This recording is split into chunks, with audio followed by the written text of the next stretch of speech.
Positive people, welcome to our another video. तो इस video में अपन जो है मोमेंट ऑफ इनर्शिया के बारे में बात करने वाले हैं। क्या क्या चीज होती है, पॉइंट मासेस के लिए बात करेंगे और बहुत बढ़िया बढ़िया से न्यूमेरिकल्स लगाएंगे। ठीक है, तो पहले लेक्चर में रोटेशनल मोशन के, जो कि ज्यादा बड़ा नहीं था, उसमें अपन कुछ भी नहीं जाने थे। उसमें सिर्फ और सिर्फ रिजिड बॉडी के बारे में जाने थे और थोड़ा सा सर्कुलर मोशन का रिविजन किए थे, है कि नहीं? हाँ, किए थे।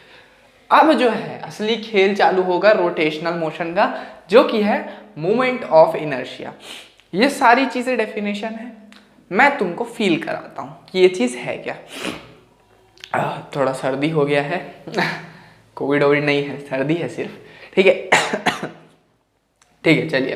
तो देखो यार, अगर मैं तुम लोग को दो मास दूं, ठीक है, एक दो 1 किलो का, एक दो 10 किलो का, ठीक है। अब मैं बोलूँ कि तुम लोगों को दोनों को जो है वेलोसिटी 2 मीटर पर सेकेंड देना है, 1 किलो वाले को भी और 10 किलो वाले को भी, ठीक है। अब मैं पूछूं कि एनर्जी किसमें ज़्यादा लगेगा, तो तुम लोग बोलोगे यार 10 किलो वाले में ज़्यादा लगेगा यार, क्योंकि 10 किलो वाले का मास ज़्यादा है तो उसको धक्का देने में ज़्यादा वो मतलब एनर्जी लगेगा। इसी कारण उसको 2 मीटर पर सेकेंड से ढुलाना बहुत मुश्किल है एज कम्पेयर टू 1 किलो वाला। हाँ, ठीक है। तो यही चीज़ जो है, इसको क्या बोलते हैं? इनर्शिया। मतलब 10 किलो वाले में ज़्यादा इनर्शिया होगा ज़्यादा इनर्शिया होगा, इसी कारण तो उसको मोशन में लाना ज़्यादा मुश्किल है। हाँ, 1 किलो वाले के कंपेयर में। हाँ, मतलब इनर्शिया कब ज़्यादा होगा? जब मास ज़्यादा होगा, जब बॉडी का। तो inertia is directly proportional to mass. यहाँ से पता चल गया क्या? हाँ, तो ये जो इनर्शिया है, जो बॉडी का इनर्शिया है, वो डायरेक्टली प्रोपोर्शनल होता है किसके? मास ऑफ द बॉडी के। हाँ, ठीक है। लेकिन इसका मोमेंट ऑफ इनर्शिया से क्या नाता? अब मेन खेल चालू होता है। अब मान लेते हैं कि तुम्हारे घर पे वो सिलेंडर वाले भैया आते हैं ना। हाँ, तो मान लेते हैं वो सिलेंडर वाले भैया आए हैं। अब सिलेंडर वाले भैया को उस बॉडी को, उस सिलेंडर को क्या बोलते हैं? ऐसे ढुलाने बोलना। कैसे ढुलाने? मतलब सिलेंडर को ऐसे जो है सुला देने बोलना। कैसे? ऐसे करके, ठीक है, और ऐसे इस एक्सिस ऑफ रोटेशन के अराउंड घुमाने बोलना, ठीक है। उसके बाद वही भैया को, सेम भैया को बोलना कि अब जो है सिलेंडर को तुम ऐसे घुमाओ भैया, इस एक्सिस ऑफ रोटेशन के अराउंड, और पूछना, और दोनों सिलेंडर तो सेम ही है, और पूछना कि किसमें ज़्यादा एनर्जी लगा भैया, इसमें कि इसमें? तो भैया बोलेगा यार इसमें तो हालत खराब हो गई मेरी, क्योंकि इसमें सिलेंडर को कैसे लेके जाना था? ऐसे, फिर ऐसे, फिर ऐसे, ऐसे मूव कराना था। लेकिन वही दूसरे केस में सिलेंडर कैसे मूव करता है? अपने आप रोल होता है ऐसे एक्स। मतलब क्या? मतलब जब सेम मास है, सेम बॉडी है, लेकिन एक्सिस ऑफ रोटेशन चेंज कर दिए, तो क्या हुआ? तो भी एनर्जी दूसरे वाले में ज्यादा लग रहा है। तो इन सब केसेस में इनर्शिया काम नहीं आता। जब कोई भी बॉडी मूव करती है या मोशन करती है या रोटेशनल मोशन करती है, तब क्या होता है? मोमेंट ऑफ इनर्शिया काम में आता है, जो कि मास पे तो डिपेंड करता ही है, लेकिन एक्सिस ऑफ रोटेशन के पोजीशन पे भी डिपेंड करता है। इसीलिए अपन यूज करते हैं moment of inertia as compare to inertia. समझ गए? हाँ, अब क्लियर हुआ, ठीक है। तो यहाँ पे जो है the virtue by which a body about an axis opposes the change in rotational motion is called moment of inertia. Moment of inertia किसको बोलते हैं? अगर मैं किसी एक बॉडी लूं और उसको घुमाना चाहूं, लेकिन वो घूमने को तैयार नहीं है, वो एक इनर्शिया दे रहा है, तो उस इनर्शिया को क्या बोलते हैं? Moment of inertia. क्या ले सकते हैं इसमें एग्जांपल? मान लेते हैं 5 किलो की बॉडी है, ठीक। कहाँ ले? यहाँ ले लेते हैं। मान लेते हैं ऐसे करके ये यहाँ इसके अराउंड घुमाना है अपने को। ये 5 किलो की बॉडी है। अब इसको 2 मीटर पे रखे, ठीक है। वही 5 किलो की बॉडी को अब 4 मीटर पे रखे। अब दोनों को घुमाना है अपने को, ठीक है। तो क्या दोनों का मास सेम है? तो क्या दोनों को घुमाने में सेम एनर्जी लगेगा? हाँ, नहीं दोनों को घुमाने में सेम एनर्जी नहीं लगेगा। एक का जो एक्सिस ऑफ रोटेशन से जो डिस्टेंस है ना, वो भी मैटर करता है। तो याद रखना, इन सब केसेस में मोमेंट ऑफ इनर्शिया काम आता है, जहां पे एक्सिस ऑफ रोटेशन से डिस्टेंस भी देखा जाता है कि उस मास का कितना डिस्टेंस है, उस हिसाब से जो है अपन इसको पता करते हैं। अब ये इनर्शिया फिजिकल क्वांटिटी है, ये क्या चीज है? देखो ये इसको ना अपन रोटेशनल मास भी बोलते हैं। रोटेशनल मास का मतलब देखो मोमेंट ऑफ इनर्शिया का रोटेशनल मास इसलिए बोलते हैं कि अगर मान लेते हैं कि एक बॉडी लिया, मान लेते हैं ये बॉडी लिया, ठीक, इसको मैं किसी एक्सिस के अराउंड, मान लेते हैं ये एक्सिस है, ये बॉडी है, इसको मैं घुमा दिया ऐसे करके, ठीक है, ये घूम रहा है, अब ये घूम रहा है ऐसे ऐसे करके, ठीक, ये घूम रहा है। अब क्या होगा कि मान लेते हैं इसका मास 2 kg है, लेकिन जब ये घूमेगा तो इसका रोटेशनल मास इस 2 kg से ज्यादा आता है। अरे भाई साहब मतलब कहने का क्या मतलब है, मतलब ये 2 किलो का है तो घूमते घूमते इसका मास चेंज होगा, मास चेंज नहीं होगा, लेकिन एक टर्म ऐड होगा जो कि बोलते हैं रोटेशनल मास, ठीक है, वो चेंज होगा। वो 2 किलो नहीं आता है, वो एक्सिस ऑफ रोटेशन पे डिपेंड भी करता है और मास पे भी डिपेंड करता है, समझ रहे हो।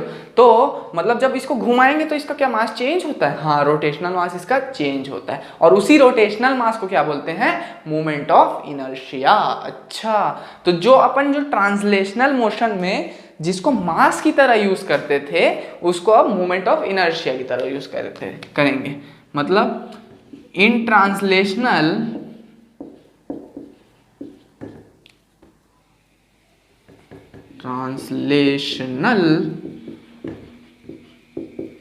Motion we use mass m, but in rotational motion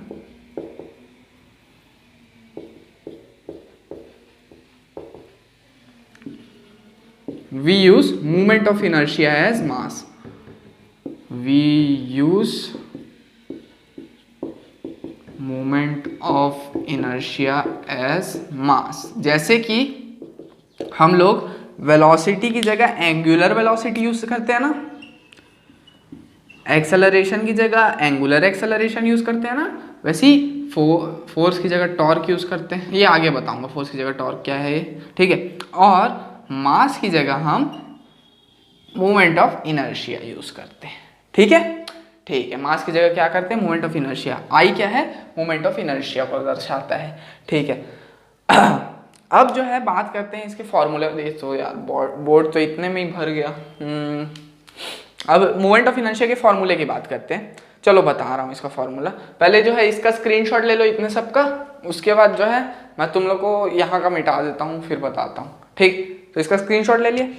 तो अब जो है अपन मोमेंट ऑफ इनर्शिया का एग्जांपल कैसे, मतलब वो क्या बोलते हैं, फॉर्मूला कैसे निकालेंगे वो देखते हैं।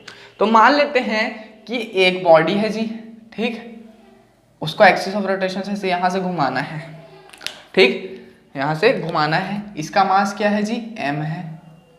एक सेकेंड, अच्छे से मिटा नहीं है ये, हाँ, ठीक। तो यहाँ से अपने को कोई बॉडी है जिसका मास है m, उसको v वेलोसिटी से घुमाना है। अब घुमाने के लिए एक एंगुलर वेलोसिटी भी लगेगा, तो एंगुलर वेलोसिटी मान लेते हैं ओमेगा है इस कंडीशन में, इसका मास है m, ठीक है। तो जब इसको घुमाएंगे तो इस, और ये जो रेडियस है ये r है, इसको घुमाएंगे तो इसका काइनेटिक एनर्जी कितना हो जाएगा जी, काइनेटिक एनर्जी हो जाएगा हाफ m v स्क्वायर, ठीक है, यही होगा। अब v इज इक्वल टू क्या होता है, r ओमेगा होता है क्या गा, हाँ। तो काइनेटिक एनर्जी क्या हो जाएगा यहाँ से, kinetic energy is equal to half m। अब v स्क्वायर की जगह r स्क्वायर ओमेगा स्क्वायर, हाँ, ठीक है। v स्क्वायर की जगह क्या डाले, r स्क्वायर ओमेगा स्क्वायर। अब इसी जो काइनेटिक एनर्जी है इसी को बोलते हैं काइनेटिक एनर्जी रोटेशनल, और ये जो mr स्क्वायर वाली चीज है ये है मोमेंट ऑफ इनर्शिया। तो इसको हाफ i ओमेगा स्क्वायर भी लिखा जाता है, ठीक है, इन फॉर्मूला। अब इसको कंपेयर करके देखते हैं ट्रांसलेशनल से। तो ट्रांसलेशनल में हाफ रहता था, हाफ रहता है। मास की जगह मोमेंट ऑफ इनर्शिया आ जाता है i, जिसको mr स्क्वायर लिए हैं। वेलोसिटी के स्क्वायर की जगह ओमेगा का स्क्वायर आ जाता है, हाँ। तो यहाँ पे काइनेटिक एनर्जी वाली भी चीज मिल गई, और यहाँ से मेरे को मोमेंट ऑफ इनर्शिया का एक फॉर्मूला भी बन गया, mr स्क्वायर। मास किसका, इसका, रेडियस किसका, जहां से उसको घुमाया जा रहा है उसका। ठीक है, तो एक फॉर्मूला भी आ गया मेरे पास। अब क्या निकालना है, यूनिट क्या होगा चीज का, तो यूनिट क्या होगा इसका, KG metre square, KG metre square, और इसका डायमेंशन क्या होगा, M L square T zero. ठीक है, एम मास का, एल स्क्वायर रेडियस के स्क्वायर का, टाइम का तो कुछ है ही नहीं। ठीक है, अब ये स्केलर है कि वेक्टर रहेगा, देखिए ये है tensor quantity moment of inertia, याद रखना हमेशा मोमेंट ऑफ इनर्शिया क्या है, टेंसर क्वांटिटी है। ठीक, होप इतना सब कुछ क्लियर हो गया होगा। तो ये मोमेंट ऑफ इनर्शिया का फॉर्मूला है, इसको रोटेशनल मास भी बोला जाता है, जैसे v is equal to are omega होता है ना, वैसे ही moment of inertia I is equal to M R square होता है। ठीक है, तो ये जो है नॉर्मल मास और रोटेशनल मास के बीच का रिलेशन है, ये मोमेंट ऑफ इनर्शिया का फॉर्मूला भी कहलाता है। ठीक, इसका सबका स्क्रीनशॉट ले लो, अब आगे की बात बताता हूँ फिर इसके आगे। ठीक है, स्क्रीनशॉट मार लो। तो अब बात करते हैं यार इनर्शिया और मोमेंट ऑफ इनर्शिया की डिपेंडेंसी पे। ठीक है, तो इनर्शिया तो सिर्फ और सिर्फ जो है मास पे डिपेंड करने वाली चीज है। ठीक, ये तो अपन को पहले पता चल गया, लेकिन मोमेंट ऑफ इनर्शिया किस चीज पे डिपेंड करता है, सिंपल, क्या बोलते हैं, मास और रेडियस। नहीं, सिर्फ इन चीजों, इन दो ही चीजों पे डिपेंड नहीं करता है वो, और भी चीजें हैं, सबको देखते हैं। तो सबसे पहले किस पे डिपेंड करता है, मास पे। ठीक है, मास ऑफ द बॉडी। ठीक, तो किसका कितना ज्यादा मास है उतना ज्यादा मोमेंट ऑफ इनर्शिया होगा, तो mass is directly proportional to moment of inertia, या फिर आई भी लिख सकते हैं। ठीक है, ठीक है। सेकेंड चीज किस पे डिपेंड करता है, वो position of axis of rotation. ठीक है, सेकेंड क्या चीज पे, पोजीशन या direction of axis of rotation, position of axis of rotation, rotation. ठीक है, position of axis of rotation. तो मान लेते हैं कि भाई पहले कोई सिलेंडर ऐसे है, इसको अगर ऐसे घुमा देंगे, इस एक्सिस ऑफ रोटेशन कह रहा हूँ, तो क्या इसमें एनर्जी कम लगेगा या ज़्यादा लगेगा, कम लगेगा। लेकिन अगर वही उस सिलेंडर को ऐसे लेंगे खड़ा, और ये एक्सिस ऑफ रोटेशन के अराउंड ऐसे घुमाने के लिए बोलूँगा, तो अपने को इसमें एनर्जी ज़्यादा लगने वाली है। तो मतलब एक्सिस ऑफ रोटेशन का पोजीशन भी मैटर करता है और उसका डिस्ट्रीब्यूशन भी मैटर करता है।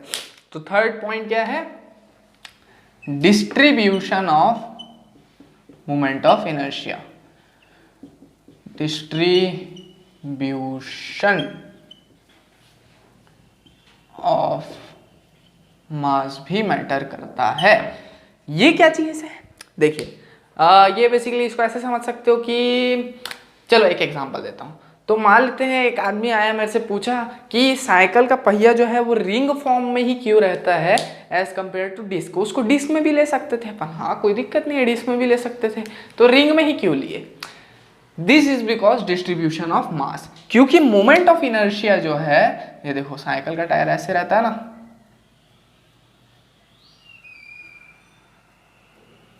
ये रिंग फॉर्म में,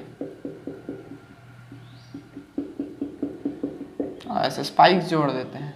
ठीक है, एज कंपेयर टू दिस, तो रिंग में क्या रहता है, मोमेंट ऑफ इनर्शिया ज्यादा रहता है। अब ये पता कैसे चला कि moment of inertia of ring ज्यादा होता है कि कम, ये जो है अपन आगे पढ़ने वाले हैं। ठीक है, आगे पढ़ने वाले हैं इसको। ठीक, तो मोमेंट ऑफ इनर्शिया रिंग का ज्यादा होता है as compare to disc. Disc का मोमेंट ऑफ इनर्शिया रिंग के कंपेयर में कम रहता है, तो मोमेंट ऑफ इनर्शिया इसका ज्यादा है। हाँ, तो उससे क्या होता है, हम लोग पहिया रिंग फॉर्म में क्यों लेते हैं, ये कैसे पता चला। तो मोमेंट ऑफ इनर्शिया ज्यादा है, तो एक बार अगर मैं पेडल मार दूंगा तो इसको क्या रुकने में टाइम लगेगा। हाँ, क्योंकि मोमेंट ऑफ इनर्शिया वही तो प्रॉपर्टी है जो एक बार मोशन में आ जाए तो उसको जो है मोशन में ही रखना चाहती है, या रेस्ट में है तो रेस्ट में ही रखना चाहती है। हाँ, तो एक बार अगर अपन साइकिल चला दिए, वो मोशन में आ गया, तो अगर तुम लोग पेडल करना छोड़ भी दोगे ना तो एकदम से नहीं रुकता साइकिल, थोड़ा देर आगे ढुलता है। किस कारण से, moment of inertia of ring ज्यादा है इस कारण से। अच्छा, तो इसी कारण से साइकिल का पहिया जो है इस फॉर्म में रहता है। ठीक है, ठीक है। और चौथा क्या, अगर मान लेते हैं कोई बॉडी है ऐसे करके है, ठीक, अगर मैं इसका पोजीशन शिफ्ट कर दूं किसके पैरेलल, सेंटर ऑफ मास के पैरेलल, मोमेंट ऑफ इनर्शिया नहीं, सेंटर ऑफ मास के पैरेलल, तो इसका मोमेंट ऑफ इनर्शिया चेंज नहीं होता। मतलब अगर ये यहाँ पे था, अब पूरे रिंग को उठा के ऊपर ले आऊं ऐसे करके, तो सेंटर ऑफ मास यहीं का यहीं रहेगा, तो मोमेंट ऑफ इनर्शिया भी चेंज नहीं होगा।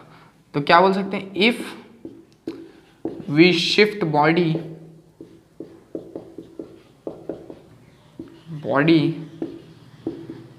parallel to center of mass, then moment of inertia does not change, then moment of inertia doesn't change। समझ रहे हो? हाँ, चेंज नहीं होगा। क्यों? क्योंकि सेंटर ऑफ मास भी चेंज नहीं हो रहा है, तो moment of inertia, mass distribution तो वैसा का वैसा ही है, मोमेंट ऑफ इनर्शिया भी चेंज नहीं होता। अब कहाँ लिखा जाए आगे का, अरे यार इतने में ही फुल हो जाता है। चलो इसका स्क्रीनशॉट ले लो, इसको फिर मिटाता हूँ मैं, उसके बाद फिर आगे का पढ़ेंगे। तो अब बात करने वाले हैं अपन यार moment of inertia of system of particles की। ये जो है अपना आखिरी वो होने वाला है टॉपिक। इसके बाद सारे के सारे न्यूमेरिकल्स देखेंगे कैसे बनने हैं, उसके बाद ये लेक्चर रैप अप करेंगे। ये भी छोटा सा ही लेक्चर था, ज़्यादा बड़ा नहीं था। अगला लेक्चर बहुत ज़्यादा लंबा होने वाला है क्योंकि उसमें moment of inertia of rigid bodies देखने वाले हैं अपन। ठीक है, चलो ये वाला लेक्चर पहले कंप्लीट करते हैं। तो moment of inertia of system of particles, तो मान लेते हैं कि ऐसा करके कोई बॉडी है, ये उसका एक्सिस ऑफ रोटेशन है, उसमें बहुत सारे मासेस है, ये m1, ये m2, ये m3। m1 का जो रेडियस है वो है r1, मास जो है वो है m1, वेलोसिटी जो है वो है v1, और एंगुलर वेलोसिटी तो सबका ओमेगा ही है। ठीक है, वही सेम चीज़ जो है वो सेकंड वाले के लिए m2 v2 r2 है, ये फर्स्ट वाले के लिए, ये सेकंड वाले के लिए m2 v2 r2, और थर्ड वाले के लिए m3 v3 r3 है। अब मैं बोला कि टोटल काइनेटिक एनर्जी या नेट काइनेटिक एनर्जी क्या होगा इसमें, तो काइनेटिक एनर्जी नेट कितना हो जाएगा भाई, काइनेटिक एनर्जी नेट, तो जितना भी इसका काइनेटिक एनर्जी प्लस इसका काइनेटिक एनर्जी प्लस इसका काइनेटिक एनर्जी, सबका काइनेटिक एनर्जी ऐड हो जाएगा, तो हाफ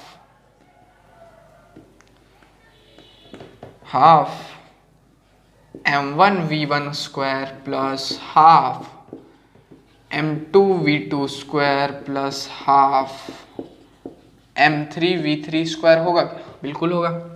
अब v1 is equal to r1 omega होगा क्या? बिल्कुल होगा। v2 is equal to r2 omega होगा क्या? बिल्कुल होगा। v3 is equal to r3 omega होगा क्या? अरे बिल्कुल होगा यार।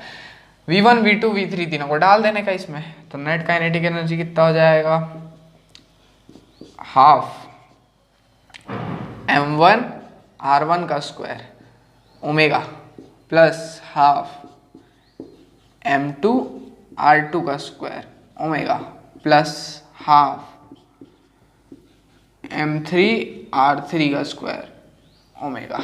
ठीक है, हाफ ओमेगा कॉमन, ठीक है, हाफ और ओमेगा कॉमन है सब में, तो निकाल लेते हैं।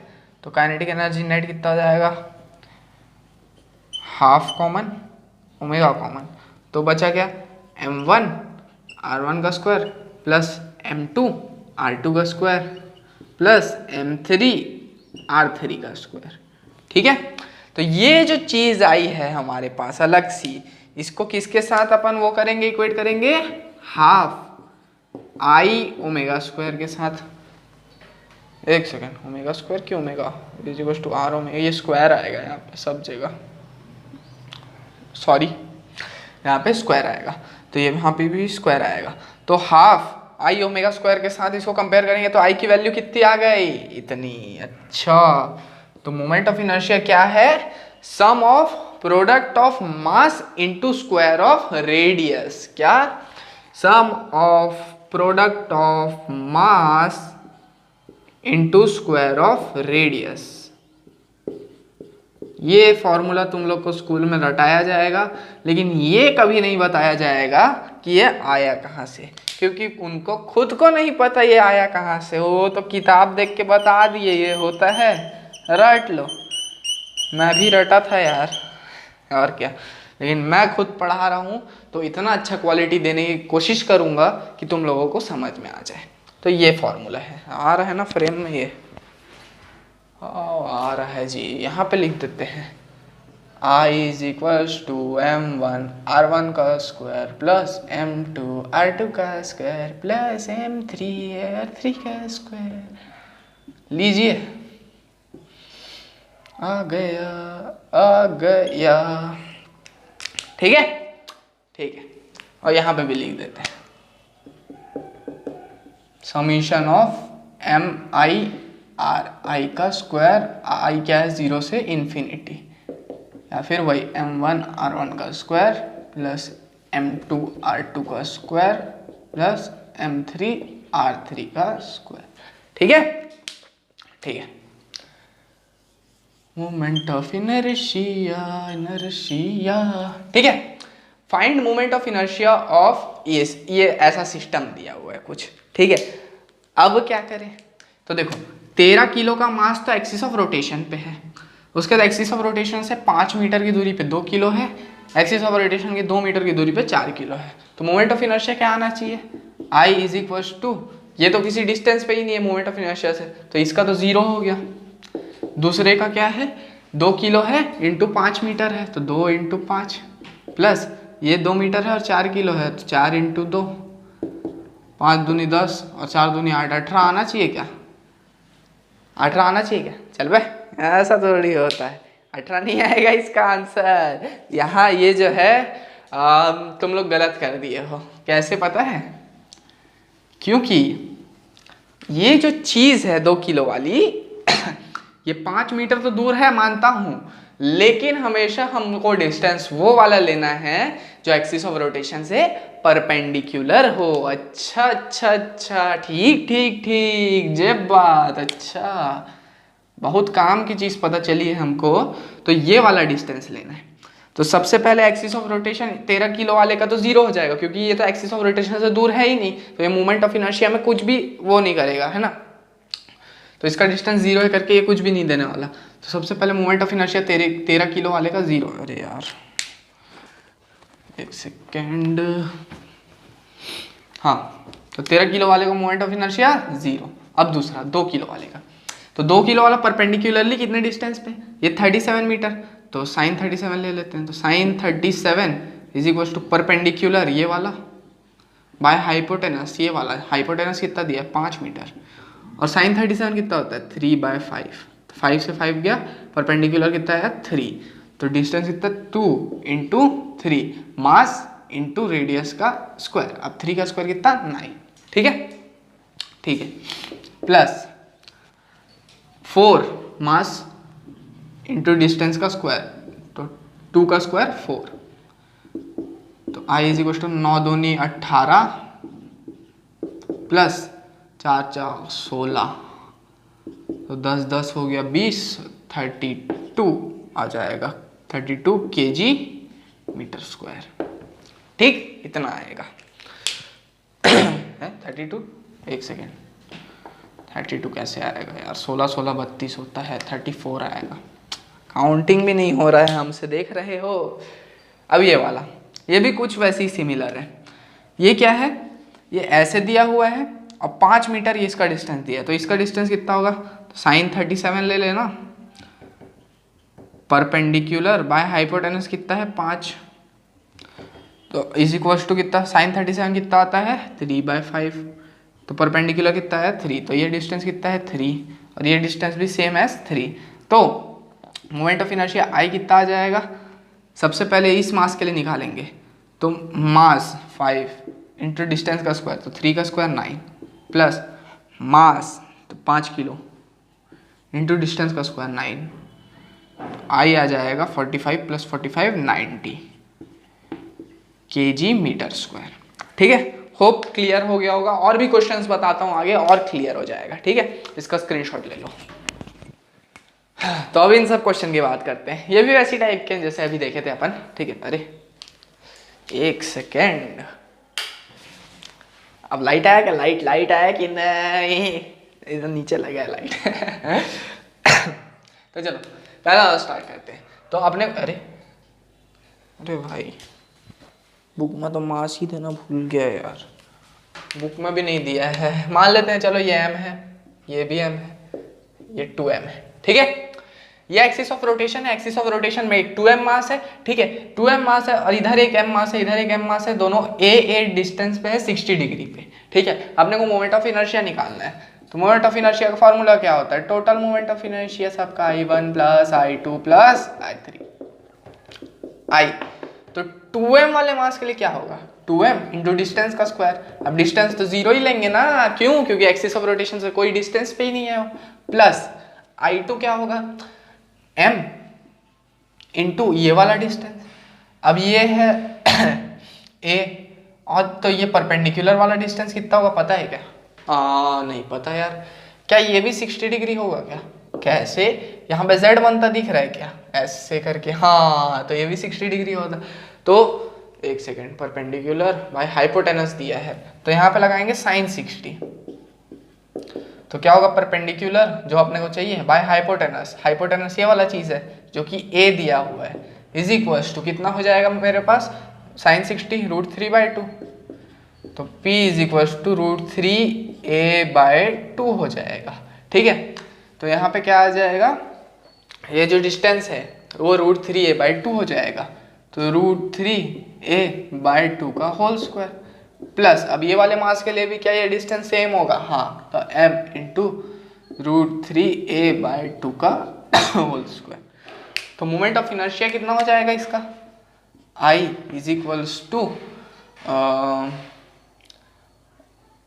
m3 हो जाएगा a²/4, 3a²/4 प्लस 3a²/4m। तो ये I हो जाएगा 6ma²/4, दैट इज 3/2ma², ठीक है। ये इतना मोमेंट ऑफ इनर्शिया हो जाएगा। अब सेकंड वाला क्वेश्चन देख लेते हैं, ठीक है। ये वाला सेकंड वाला क्वेश्चन है। ये क्या बोलता है? एक एक्सिस ऑफ रोटेशन से उससे a डिस्टेंस पे एक मास m है, उससे a डिस्टेंस पे लेकिन 60 डिग्री पे मास 2m है, और उससे बस दो ही तो मान, और एक तीसरा मास उसी एक्सिस पे है। तो मोमेंट ऑफ इनर्शिया क्या होगा? I is equals to I1 plus I2 plus I3 होगा। I1 क्या हो जाएगा? 0 हो जाएगा, क्यों? क्योंकि मास ये दिया है लेकिन परपेंडिकुलर डिस्टेंस नहीं है, तो 0 का स्क्वायर प्लस इसका मास m दिया है और a है परपेंडिकुलर डिस्टेंस इस वाले का। अब इसका देखते हैं, इसका मास दिया है 2m और परपेंडिकुलर डिस्टेंस कितना है नहीं पता, ये वाला परपेंडिकुलर डिस्टेंस निकालना है। तो ये 60 है तो ये भी 60 होगा क्या? हाँ, तो साइंस क्या निकालना है अपने को? ये वाला डिस्टेंस निकालना ना। तो sine 60 is equal to sine 60 cos 60 is equal to base by, हाँ तो कॉस 60 लगेगा यहाँ पे, क्यों? क्योंकि अपने को ये वाला बेस निकालना है। तो कॉस 60 इज इक्वल टू ये base OA by hypotenuse A, छोटा वाला A। तो कॉस 60 हाफ होता है, तो OA is equal to a/2 होगा क्या? हाँ, तो 3m a/2 का होल स्क्वायर लिख सकता हूँ क्या? हाँ, तो moment of inertia I is equal to क्या? ma² प्लस 2ma²/4, तो ma²/2 लिख सकते हैं। तो ये हो जाएगा 3ma²/2। इतना आया मोमेंट ऑफ इनर्शिया, ठीक है। अब इसको देखते हैं। इसमें क्या है? ये है एक्सिस ऑफ रोटेशन, यहाँ पे एक मास भी है, यहाँ पे एक्सिस ऑफ रोटेशन भी है, और इसको अपन ऊपर से देख रहे हैं, ये टॉप व्यू है, ठीक है। तो एक 2m रखा है A पे, एक 2m रखा है, यहाँ पे m है शायद, ये 2m नहीं है, एक m रखा है A पे, एक m रखा है दूसरे A पे, एक 2m रखा है नहीं पता किस पे, ठीक है। अपने को निकालना है कितने पे रखा है। तो मोमेंट ऑफ इनर्शिया कैसे निकलेगा? तो I is equal to mass m के लिए m इंटू कितने डिस्टेंस पे a, तो a का स्क्वायर प्लस मास ये वाला m इंटू कितने डिस्टेंस पे है तो उसका स्क्वायर। अब मास जो है 2m अब तुम लोग बोलोगे यार एक्सिस ऑफ रोटेशन तो ये है और मास भी यहीं रखा है, तो इसका कैसे हुआ? देखो एक्सिस ऑफ रोटेशन ये है ऐसे और मास ऐसे रखा है, ये टॉप व्यू है सब कुछ, ठीक है। तो यहाँ पे ऐसे घूम रहा है, यहाँ पे ऐसे ऐसे घूम रहा है बॉडी ऐसे, पहले कैसे घूम रहा था? ऐसे घूम रहा था इन सब में, लेकिन एक्सिस ऑफ रोटेशन अब चेंज हो गया, यही कंफ्यूजिंग था इस क्वेश्चन में, ठीक है। प्लस अब 2m का इनटू परपेंडिकुलर डिस्टेंस क्या है भाई बोलो? तो इसका परपेंडिकुलर डिस्टेंस a है क्या? a है क्या? हाँ नहीं, ये नहीं है परपेंडिकुलर डिस्टेंस, यही जो डिस्टेंस है यही परपेंडिकुलर डिस्टेंस है, क्योंकि एक्सिस ऑफ रोटेशन ऐसे है और यहाँ पे पॉइंट है, तो हर एक जो डिस्टेंस होगा यहाँ से यहाँ तक का वो परपेंडिकुलर डिस्टेंस होगा।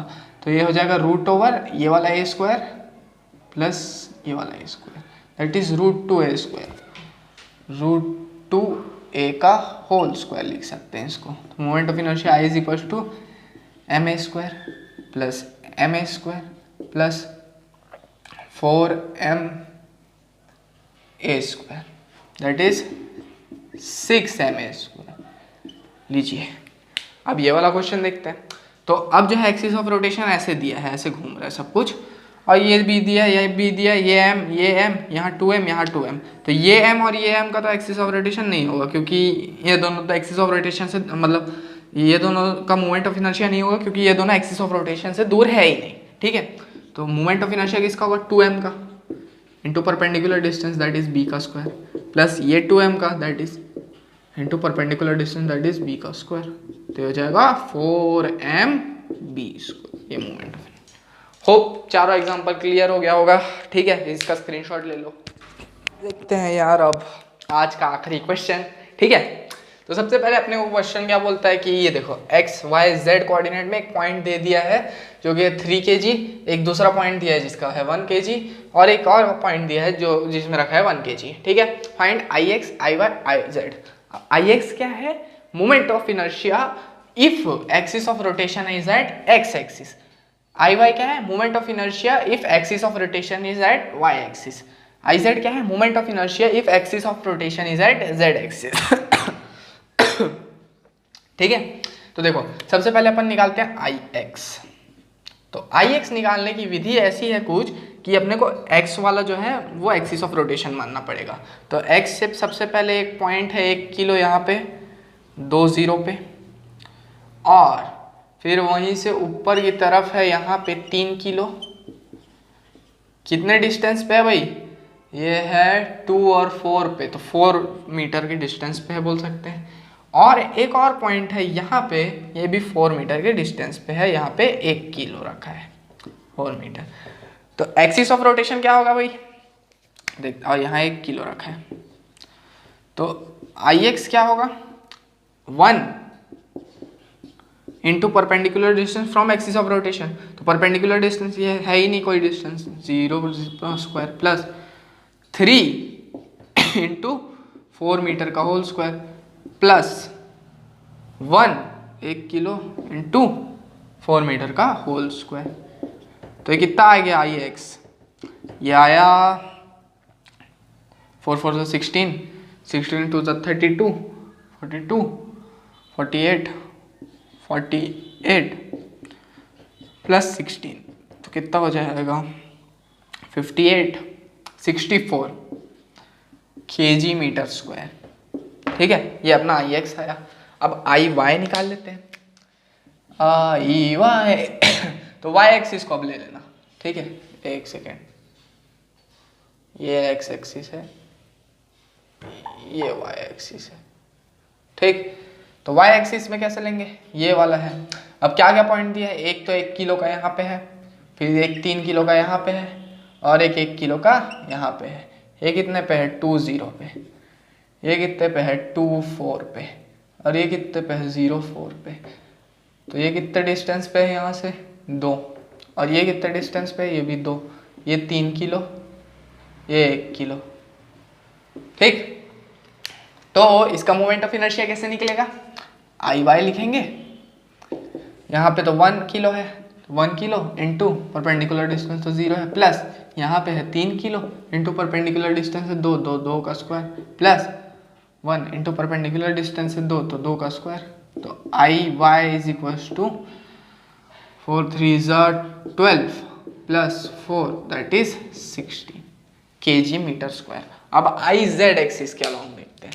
तो जेड एक्सिस से अलॉन्ग ऐसे कुछ दिया हुआ है और अपने क्या क्या दिया है भाई, यहाँ पे दिया है 1 किलो, फिर ये 3 kg, फिर ये दिया है यहाँ पे सब 3D में चल रहा है ना, पहले ही बता दे रहा हूँ। तो 1 किलो वाला जो है यहाँ से है 2 मीटर पे, ये जो है ये निकालना पड़ेगा कितने मीटर पे है, और ये जो है ये यहाँ से है 4 मीटर पे, ये भी 1 किलो का, ये भी 1 किलो का, ये 3 किलो का, ठीक है, ये भी 1 किलो का, ठीक। तो आई जेड क्या होगा, 1 किलो इंटू परपेंडिकुलर डिस्टेंस कितना है 2, तो 2 का square plus 3 into perpendicular distance कितना है, तो ये 2 और ये 4, तो क्या ये root over 2 square plus 4 square होगा क्या, हाँ। तो root over 2 square plus 4 square का होल स्क्वायर प्लस यहाँ 1 किलो है और परपेंडिकुलर डिस्टेंस कितना है 4, तो 4 का स्क्वायर। तो आई जेड कितना आया, जेड एक्सिस के अलॉन्ग, ये वाला एक्सिस जेड एक्सिस के अलॉन्ग ये आया 2 का स्क्वायर 4 प्लस 2 का स्क्वायर 4 प्लस 16 20 इंटू 3 60, क्यों, क्योंकि स्क्वायर से ये रूट कट जाएगा, प्लस 16। तो आई जेड आया 80, ठीक है। हाँ, तो ये जो है अपना आई जेड आ गया। होप इतना क्लियर होगा, इसका स्क्रीनशॉट ले लो। अच्छा क्वेश्चन था इसलिए डाल दिया। हम मिलते हैं अगले लेक्चर पे।